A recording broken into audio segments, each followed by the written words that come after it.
طلع البدر علينا من ثنيات الوداع وجب الشكر علينا ما دعا لله داع আসসালামু আলাইকুম রহমতুল্লাহি ওবারাকাতুহ। সুপ্রিয় দর্শক শ্রোতা, এই অনুষ্ঠানে আমরা ইসলামের মৌলিক বিষয়গুলো নিয়ে আলোচনা করব। ইসলামের মৌলিক বিষয়গুলোর প্রথম এবং প্রধান বিষয় হলো ঈমান। ঈমানের জন্য যেই বাক্যগুলো ব্যবহার করা হয় সেগুলোকে কালেমা বলা হয়। এই কালেমাগুলোর মধ্যে প্রথম এবং প্রধান কালিমা হলো কালিমাতুত তাওহীদ, যার আরেকটি নাম হলো কালিমা তাইয়্যিবা। আল কালিমাতুত তাইয়্যিবা আরবিতে বলা হয়ে থাকে, আমরা বাংলায় কালেমা তাইয়্যিবা বলে থাকি। কালেমা তাইয়্যিবা মানে হলো পবিত্র কালেমা, যেই কালেমার মাধ্যমে মানুষের অন্তর পবিত্র হয়, মানুষের আমল পবিত্র হয়, মানুষের জীবন পরিশুদ্ধ হয়। এই কালেমাটি হলো লা ইলাহা ইল্লাল্লাহু মুহাম্মাদুর রাসূলুল্লাহ, অর্থাৎ এক আল্লাহ ছাড়া দ্বিতীয় কোনো ইলাহ বা মাবুদ নেই।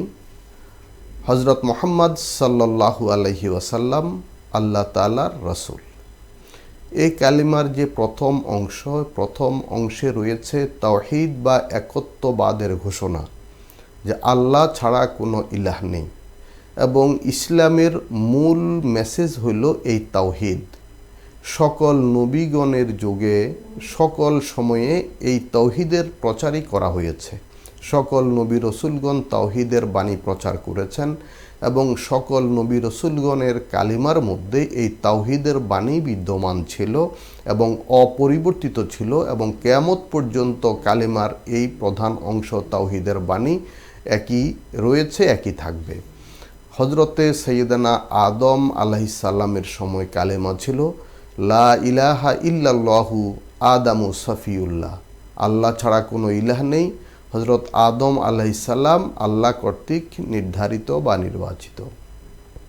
হজরতে নূহ আলাইহিস সালামের সময় কালেমা ছিল লা ইলাহা ইল্লাল্লাহু নূহুন নাজিউল্লাহ, অর্থাৎ আল্লাহ ছাড়া কোনো ইলাহ নেই।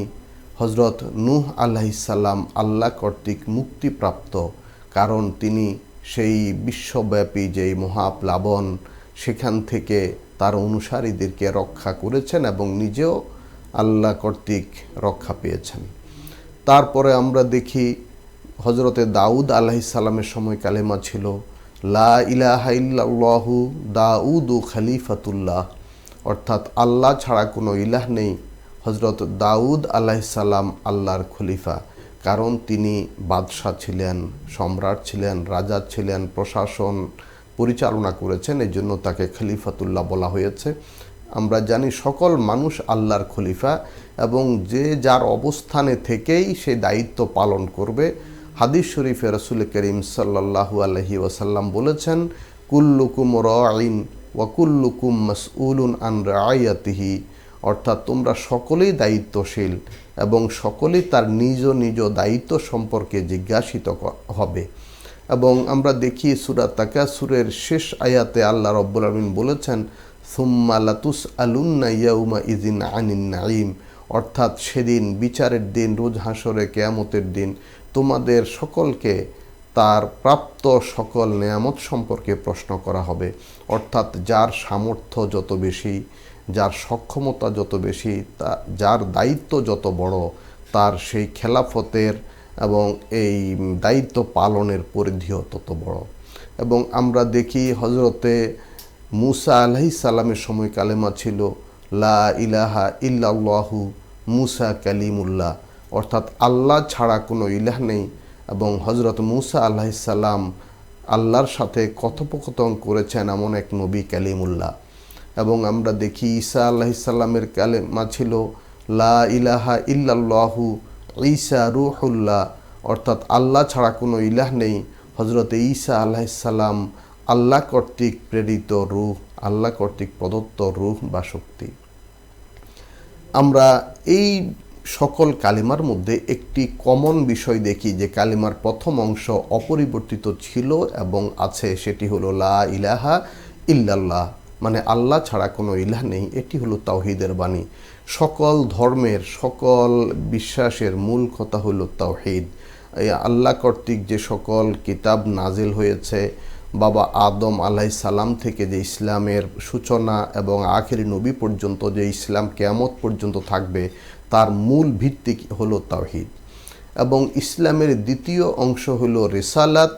এই রিসালাত হলো সকল নবী রসুলগণ যার যার যুগে তার নাম যুক্ত ছিল, এবং আমাদের প্রিয় নবী হজরত মুহাম্মদ সাল্লাল্লাহু আলাইহি ওয়াসাল্লাম তিনি সর্বশেষ এবং সর্বশ্রেষ্ঠ নবী ও রসুল, এবং কোরআনে কারীম সর্বশেষ আসমানি কিতাব। এই জন্য মুহাম্মদুর রাসূলুল্লাহ অর্থাৎ হজরত মুহাম্মদ সাল্লাল্লাহু আলাইহি ওয়াসাল্লাম আল্লাহর রাসূল। এই অংশ এখন থেকে আমাদের নবীর আবির্ভাবের পর থেকে কিয়ামত পর্যন্ত স্থির এবং স্থায়ী থাকবে।